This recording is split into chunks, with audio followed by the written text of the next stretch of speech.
Hello everyone, very good morning to all of you. आज के दिन की शुरुआत करेंगे 3 मार्च 2022 के इंपॉर्टेंट करंट अफेयर के साथ। वीडियो में हर एक क्वेश्चन इंपॉर्टेंट है, इसलिए अंतिम तक ध्यान से देखिएगा। पीडीएफ और टेलीग्राम दोनों का लिंक मैंने वीडियो के डिस्क्रिप्शन में दिया हुआ है, तो आप दोनों को अवेल कर सकते हो डिस्क्रिप्शन बॉक्स से। तो चलिए स्टार्ट। पहला क्वेश्चन है आज का। अभी हाल ही में बैंक ऑफ महाराष्ट्र के द्वारा बैंक सखी नाम का एक प्रोजेक्ट लॉन्च किया गया है। कौन से राज्य में? इसको बैंक ऑफ महाराष्ट्र ने लॉन्च किया है उड़ीसा के अंदर। और यहां पर ध्यान रखिएगा, बैंक ऑफ महाराष्ट्र ने महाग्राम और सुनिवेश नाम के इंडिया फाइनेंस सर्विसेज के साथ पैक्ट साइन करके इसको लॉन्च किया है। अब देखिए, जो बैंक सखी प्रोजेक्ट है, इसका मेन मोटो क्या है? इसके तहत आप ऑनलाइन बैंक अकाउंट अपने खुलवा सकते हो हैजल फ्री तरीके से। तो अगर आप बैंक सखी एप्लीकेशन डाउनलोड करते हैं तो आप बैंक ऑफ महाराष्ट्र में सीधे सीधे अपना अकाउंट घर बैठे खुला सकते हैं। बैंक ऑफ महाराष्ट्र की स्थापना 1935 में करी गई थी। इसका हेडक्वार्टर है पुणे और इसके चेयरपर्सन है इस टाइम पे एएस राजीव। कौन है? एएस राजीव। और उड़ीसा में नवीन पटनायक की सरकार है, महाराष्ट्र में उद्धव ठाकरे की सरकार है, कर्नाटक में बिसावराज बोमई की सरकार है, तमिलनाडु में एमके स्टालिन की सरकार है। नेक्स्ट क्वेश्चन है, which country will host 31st south east Asian games 2021? 2021 के 31वें साउथ ईस्ट एशियन गेम्स को कौन सा देश होस्ट करेगा? तो क्योंकि ये 2021 में नवंबर के महीने में होने थे, लेकिन कोविड पैंडेमिक की वजह से नहीं हो पाए, तो इस बार 2022 में इसका आयोजन किया जा रहा है 12 से लेकर 23 मई तक। और कौन सा देश इसको होस्ट कर रहा है? तो ध्यान रखिएगा, वियतनाम में इस बार इसको होस्ट किया जा रहा है। और दूसरी चीज़ आपको बता दूं, इस बार साउथ ईस्ट एशियन गेम्स में टोटल 40 स्पोर्ट्स खेले जाएंगे, जिसमें 526 इवेंट्स होंगे और इसके अलावा 10,000 से ज़्यादा लोग पार्टिसिपेट करेंगे इसमें।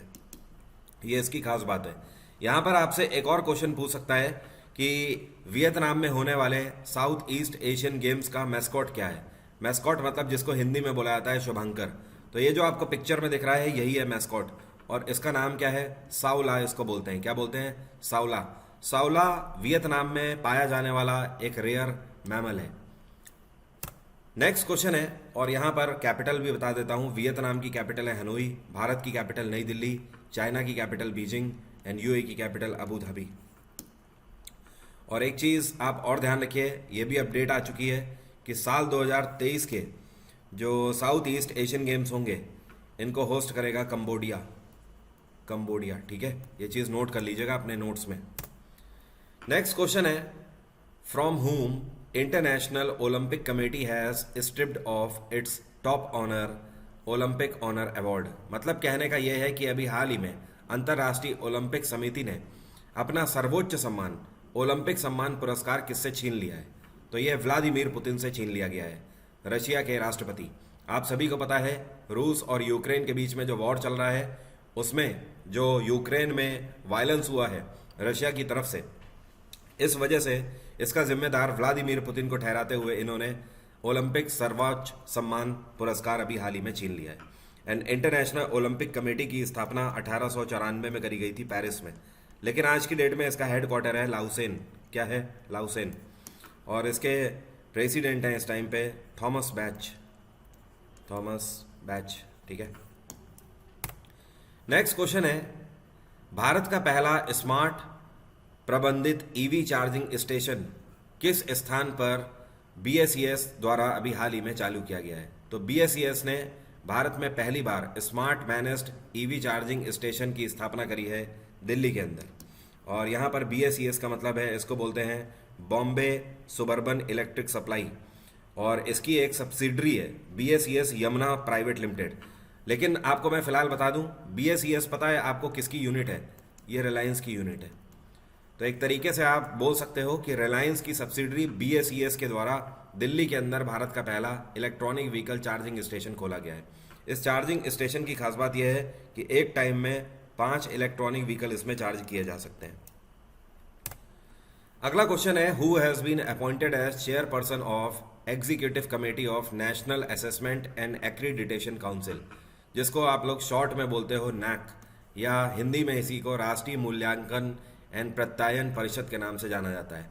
तो नैक की एग्जीक्यूटिव कमेटी में चेयरपर्सन के रूप में किसको अपॉइंट किया गया है? तो ये जो आपको पिक्चर में दिख रहे हैं, इनका नाम है प्रोफेसर भूषण पटवर्धन। ये इस कमेटी के चेयरपर्सन अभी हाल ही में बनाए गए हैं। नैक का रोल क्या होता है आपको पता है? नैक बेसिकली एक ऑटोनॉमस बॉडी है जिसकी स्थापना यूजीसी के द्वारा करी गई थी। जी हाँ, ये यूजीसी वही है जिसके द्वारा यूनिवर्सिटीज़ को अप्रूवल दिया जाता है। और नैक जो है, नैक का काम ये है, जैसे कि कॉलेजेस हो गए, स्कूल्स हो गए पूरे भारत में, हायर एजुकेशन इंस्टीट्यूशन हो गए, इन सभी को मान्यता देने का काम नैक करता है। तो नैक की इसी कमेटी के चेयरपर्सन हैं अब से भूषण पटवर्धन। इन्होंने सक्सीड किया है जगदीश कुमार को। किसको? प्रोफेसर जगदीश कुमार। और प्रोफेसर जगदीश कुमार अब कार्यभार संभाल रहे हैं यूजीसी के चेयरपर्सन का। तो यहाँ पर मैंने आपको 2 क्वेश्चन दिए हैं। आपसे पहला क्वेश्चन ये है, पूछा जा सकता है कि नैक के एग्जीक्यूटिव कमेटी के चेयरपर्सन कौन बने हैं? तो आंसर होगा प्रोफेसर भूषण पटवर्धन। और दूसरा आपसे पूछा जा सकता है यूजीसी के चेयरपर्सन कौन बनाए गए हैं? तो आपका आंसर होगा प्रोफेसर जगदीश कुमार। ठीक है। नेक्स्ट क्वेश्चन है, अभी हाल ही में 17 सस्टेनेबल डेवलपमेंट गोल्स की इंडेक्स जारी करी गई है और जिसमें यूनाइटेड नेशंस के द्वारा 2030 का एजेंडा जारी किया गया है। इसमें भारत ने कौन सी रैंक सिक्योर करी है? तो यूएन के द्वारा ये जो इंडेक्सिंग जारी करी गई है, इसमें भारत ने 120वीं रैंक इस बार सिक्योर करी है। आपको बता दूं, पिछले बार भारत ने 117वीं रैंक सिक्योर करी थी। भारत 3 पायदान नीचे खिसक गया है इसमें। टोटल इसमें 192 कंट्रीज को शामिल किया गया है। तो आप खुद ही देख सकते हो भारत की रैंक अच्छी तो बिल्कुल भी नहीं है इसमें। और ये जो 17 सस्टेनेबल डेवलपमेंट गोल होते हैं, इसका मतलब समझ लीजिए। देखिए, यूनाइटेड नेशंस मानता है कि पूरे दुनिया में देशों को हम बेहतर और उससे भी बेहतर और सर्वोच्च स्तर पर कब आंक सकते हैं? जब ये 17 गोल्स को हम अचीव करते हैं। जैसे कि पॉवर्टी नहीं होनी चाहिए, गरीबी नहीं होनी चाहिए, भुखमरी नहीं होनी चाहिए, सभी लोग हेल्दी होने चाहिए देश में, एजुकेशन की क्वालिटी अच्छी होनी चाहिए, जेंडर इक्वलिटी होनी चाहिए, क्लीन वाटर सबको मिलना चाहिए। ठीक है। इसके अलावा क्लाइमेट एक्शंस पर ध्यान दिया जाना चाहिए और मरीन हैबिटेट का ध्यान दिया जाना चाहिए। इस तरीके से टोटल ये 17 ऐसे गोल्स हैं जिनका मूल्यांकन करके ये इंडेक्स जारी किया जाता है। तो भारत इसमें 120वें स्थान पे है। एक और आपको फैक्ट बता देता हूँ, अगर एशियन कंट्रीज की बात करें तो भारत सेकेंड लास्ट पे है इस बार। तो काफ़ी बुरी स्थिति है इस बार। और पाकिस्तान ने इस बार 129वीं रैंक सिक्योर करी है। इनकी स्थिति हमसे भी बुरी है। एंड भूटान की रैंक काफ़ी अच्छी है, 75 रैंक है। और श्रीलंका ने 87 रैंक सिक्योर करी है यहाँ पर।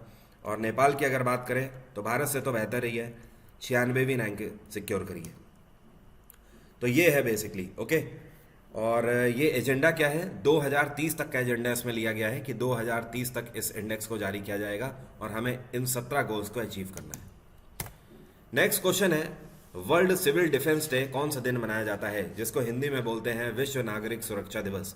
तो ये अभी हाल ही में हम लोगों ने मनाया है, परसों के दिन 1 मार्च को इसको हम लोगों ने मनाया। वर्ल्ड सिविल डिफेंस डे इसलिए मनाया जाता है क्योंकि लोगों में ये अवेयरनेस रहे कि आप अपनी सुरक्षा खुद करिए।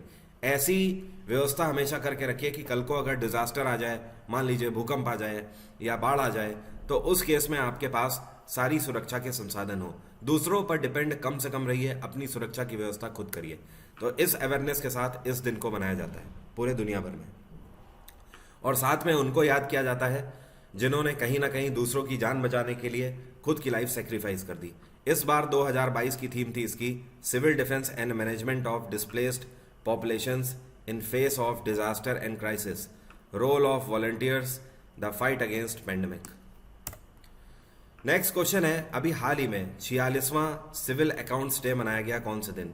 ये जो सिविल अकाउंट्स डे है, ये नेशनल सिविल अकाउंट्स डे है, मतलब हमारे देश में ही इसको मनाया जाता है। तो इस बार इसका 46वां संस्करण मनाया गया, कल के दिन 2 मार्च को इसको मनाया गया। और ये कहाँ पर मनाया गया? दिल्ली के जनपथ में डॉक्टर अंबेडकर इंटरनेशनल सेंटर में इसको मनाया गया। और यहाँ पर चीफ गेस्ट थी निर्मला सीतारमन, जो कि इस टाइम पे वित्त मंत्रालय और कॉरपोरेट अफेयर्स मंत्रालय संभाल रही हैं। इतना ही नहीं, निर्मला सीतारमन के द्वारा यहाँ पर ई बिल प्रोसेसिंग सिस्टम भी लॉन्च किया गया है। अगला क्वेश्चन है, Russia has destroyed the largest plane in the world, what was its name?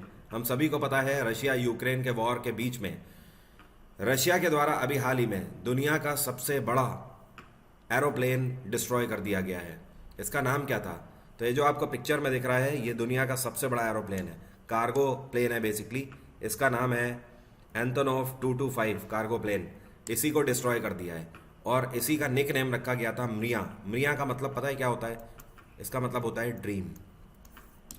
और ये एक एयरपोर्ट में पार्क था कीव के पास। कीव यूक्रेन की कैपिटल है ना, उसके पास एक एयरपोर्ट पड़ता है जिसको बोलते हैं हॉस्टमल एयरपोर्ट। तो वहीं पर ये पार्क था और रशिया के द्वारा जब एयर स्ट्राइक करी गई तो इस पर बॉम्ब दागे गए, जिसकी वजह से ये डिस्ट्रॉय हो गया है। और इसको पता है कितनी कीमत से बनाया गया था? $3 बिलियन की मदद से इसको बनाया गया था। इसका पोटेंशियल ये है कि एक बार में ये 250 टन कार्गो को कैरी कर सकता था। एंड अपार्ट फ्रॉम दिस ये 850 किलोमीटर पर आवर की रफ्तार से भाग सकता था। तो दुनिया का सबसे बड़ा कार्गो प्लेन जो है वो अभी हाल ही में डिस्ट्रॉय हो गया, जिसका नाम था मरिया। नेक्स्ट क्वेश्चन है, अभी हाल ही में वर्ल्ड बैंक के वाइस प्रेसिडेंट के रूप में किसको नियुक्त किया गया है? तो वर्ल्ड बैंक के वाइस प्रेसिडेंट अब से होंगे जुनैद कमाल अहमद। और आपको पता है ये कौन से देश से बिलोंग करते हैं? ये बांग्लादेशी इकोनॉमिस्ट हैं और 16 अप्रैल से वर्ल्ड बैंक में वाइस प्रेसिडेंट के रूप में ये अपना कार्यभार संभालेंगे। इस टाइम पर ये वर्ल्ड बैंक इंडिया के हेड के रूप में कार्यरत है। वर्ल्ड बैंक की स्थापना 1944 में करी गई थी। इसका हेड क्वार्टर है वॉशिंगटन। एंड वर्ल्ड बैंक के प्रेसिडेंट कौन है? David Malpass. David Malpass. Next question है, अभी हाल ही में industry connect 2022 industry and academia synergy नाम का ये जो सेमिनार है इसका उद्घाटन किसके द्वारा किया गया है? इन शॉर्ट इसको इंडस्ट्री कनेक्ट 2022 बोला जाएगा। तो ये सेमिनार अभी हाल ही में इनॉग्रेट किया गया है मनसुख मांडवी के द्वारा। मनसुख मांडवी इस टाइम पे भारत के health and family affairs minister हैं। इसके अलावा केमिकल एंड फर्टिलाइजर मंत्रालय भी ये संभाल रहे हैं। अब देखिए जो सेमिनार आयोजित किया गया है इसका मेन मोटो ये है कि भारत के अंदर इनोवेशंस एंड टेक्नोलॉजी को प्रमोट करना, और ये सारे project make in India project के तहत ही होने चाहिए। नेक्स्ट क्वेश्चन है, which organisation has launched play pass subscription in India? अभी हाल ही में इनमें से कौन सी कंपनी है जिसने भारत के अंदर एक नया सब्सक्रिप्शन प्लेटफॉर्म लॉन्च किया है जिसका नाम है प्ले पास? इसको लॉन्च किया है गूगल ने। अब देखिए प्ले पास है क्या। अगर आप गूगल के प्ले पास का सब्सक्रिप्शन लेते हो तो इस एक ही सब्सक्रिप्शन में आपको 1000 से ज़्यादा एप्लीकेशंस को फ्री ऑफ कॉस्ट यूज़ करने का मौका मिलेगा, और साथ में इसमें आपको एड फ्री वीडियोस भी मिलेंगे। मतलब आप कुछ भी अवेल करिए इसमें, इन सभी 1000 से ज़्यादा एप्लीकेशंस में एडवर्टीजमेंट नहीं आपको देखने को मिलेगा। ठीक है, तो आप सिंगल सब्सक्रिप्शन पे इतने सारे एप्लीकेशंस का मज़ा ले सकते हो। और फिलहाल गूगल ने प्ले पास को दुनिया भर के 90 देशों में लॉन्च किया है एक साथ। गूगल की स्थापना 1998 में करी गई थी। हेडक्वार्टर है कैलिफोर्निया और इसके सीईओ हैं सुंदर पिचाई। यूट्यूब की स्थापना साल 2005 में करी गई, ट्विटर की स्थापना 2006 में और फेसबुक की स्थापना 2004 में करी गई। अगला क्वेश्चन है, who assumed the command of Delhi based western air command? अभी हाल ही में पश्चिमी वायुसेना कमांड की कमान किसने संभाली है? तो इसके कमांडर अभी हाल ही में बनाए गए हैं कौन? तो ये हैं एयर मार्शल श्री कुमार प्रभाकरन। और इससे पहले पता है कहाँ कार्यरत थे? ये इससे पहले इंडियन एयरफोर्स एकेडमी में कार्यरत थे, और इंडियन एयरफोर्स एकेडमी हैदराबाद में है। जब आप एनडीए पास करते हो तो उसके बाद अगर आपको एयर विंग मिलता है तो एयर विंग में आपकी एयरफोर्स की सारी training Indian air force academy Hyderabad में ही कंडक्ट कराई जाती है। तो ये वहीं पर कमांडर थे। अब इनका ट्रांसफ़र हो गया है दिल्ली में वेस्टर्न एयर कमांड में। और एक बात और, जो श्री कुमार प्रभाकरन जी है इनको अति विशिष्ट सेवा मेडल से और वायु सेना मेडल से भी सम्मानित किया जा चुका है। इन्होंने एयर मार्शल अमित देव को सक्सीड किया है। अगला क्वेश्चन है, 28वां संस्करण DST CII टेक्नोलॉजी समिट का अभी हाल ही में भारत ने कौन से देश के साथ ऑर्गेनाइज किया है? तो भारत ने इसको सिंगापुर के साथ ऑर्गेनाइज किया। यहाँ पर DST का मतलब है department of science and technology और CII का मतलब है कन्फेडरेशन ऑफ इंडियन इंडस्ट्री। तो भारत और सिंगापुर के बीच में इसका 28वां संस्करण अभी हाल ही में आयोजित किया गया। कब से कब तक? ये 23 से लेकर 24 फरवरी तक आयोजित किया गया। इसका मेन मोटो आपको बता देता हूँ। इसका सीधा सा मोटो है कि बिजनेस अपॉर्चुनिटीज़ और इन्वेस्टमेंट एरिया को दोनों कंट्रीज़ आपस में शेयर करेंगे। मतलब भारत में जो इन्वेस्टमेंट अपॉर्चुनिटीज़ हैं उनका फ़ायदा सिंगापुर के लोगों को भी मिल सकता है, और सिंगापुर में जो अपॉर्चुनिटीज़ होगी उनका फ़ायदा भारतीयों को भी मिलेगा। सिंगापुर की कैपिटल है सिंगापुर सिटी, भूटान की कैपिटल है थिम्पू, और ओमान की कैपिटल है मस्कट, यूए की कैपिटल है अबू धाबी। आप सभी लोग ध्यान रखिए, कल से 2 मार्च से 1 साल का complete current affair batch start हो चुका है। अगर आप इनमें से किसी भी एग्ज़ाम की तैयारी कर रहे हैं तो आप ये बैच ज़रूर करिए, आपके लिए बहुत इंपॉर्टेंट है। इसमें मैं पिछले 1 साल के करंट अफेयर आपको रिवाइज करा रहा हूँ, और इस टाइम पर ऑफर चल रहा है। अगर आप वरुण 777 डिस्काउंट कोड यूज़ करते हो तो 1 साल के सब्सक्रिप्शन पर आपको 6 महीने का सब्सक्रिप्शन फ्री तो मिलेगा ही मिलेगा, इसके अलावा 15% तक का डिस्काउंट भी आपको मिलेगा। ये ऑफर सिर्फ और सिर्फ आज तक के लिए ही सीमित है। अगला क्वेश्चन है, which Indian organization became first depository to open 6 crore active demat account. कहने का मतलब यह है कि ये कौन सी ऐसी पहली भारतीय ऑर्गेनाइजेशन बन गई है जिसने 6 करोड़ डीमैट अकाउंट्स खोल लिए हैं। तो ये है सेंट्रल सिक्योरिटीज डिपॉजिटरी लिमिटेड, जिसको CDSL के नाम से जाना जाता है। ये इकलौती ऐसी भारतीय ऑर्गेनाइजेशन है जिसके पास 6 करोड़ डीमैट अकाउंट्स हैं। आपको पता है डीमैट अकाउंट्स आपको खुलवाने की ज़रूरत कब पड़ती है? जब आप स्टॉक एक्सचेंज मार्केट में इन्वेस्ट करते हो, मतलब अगर आप शेयर्स में डील करना चाहते हो तो आपको डीमैट अकाउंट खुलवाना होगा। ठीक है, तो आज की बात यहीं तक रहेगी। उम्मीद करता हूँ सभी क्वेश्चन आपको क्लियर हो गए हैं। फर्दर कोई भी डाउट है तो आप मुझसे कमेंट बॉक्स में पूछ सकते हो, और अगर आपको वीडियो से कुछ भी सीखने को मिला है तो लाइक का बटन एक बार ज़रूर दबा दीजिए, ये मेरे लिए मोटिवेशन का काम करता है।